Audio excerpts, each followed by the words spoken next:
গো, তোমার মা আমাকে দিন রাত কথা শোনায়, আমার আর ভালো লাগছে না, আমি পারছি না, আমি চললাম। কোথায় যাবা? মায়ের কাছে? হ্যাঁ। তা মা এখন তোমাকে কিসের জন্য কথা শোনালো? রান্নার জন্য।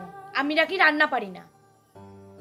রান্না শিখিয়ে দিতে চাইছে তো, নাকি বলেছে মায়ের কাছ থেকে রান্না শিখে আসতে?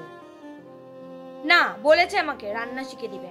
আমি বলেছি আমার রান্না শেখার দরকার নাই তোমার কাছ থেকে।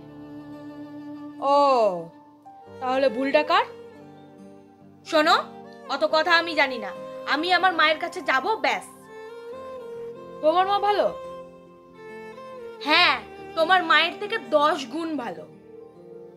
ও, তোমার মনে আছে আমরা যখন প্রেম করতাম তখন তুমি কি বলতা?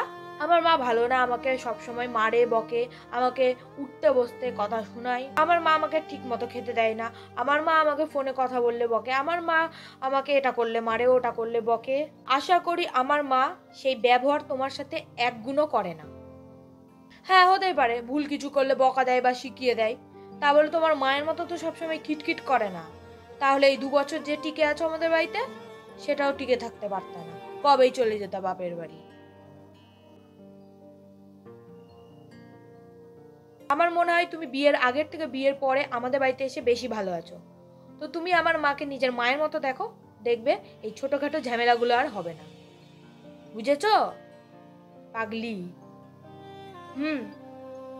বাড়ির বউকে সবসময় খিটখিট করলে হয় না, তারও তো একটা মন আছে, তাকে একটু ভালোবেসে ভালো ব্যবহার করে বোঝাবে, সে ঠিক বুঝবে।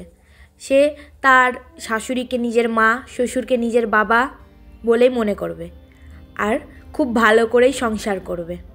বাপের বাড়ি যাওয়ার আর কোনো নামগন্ধই নেবে না।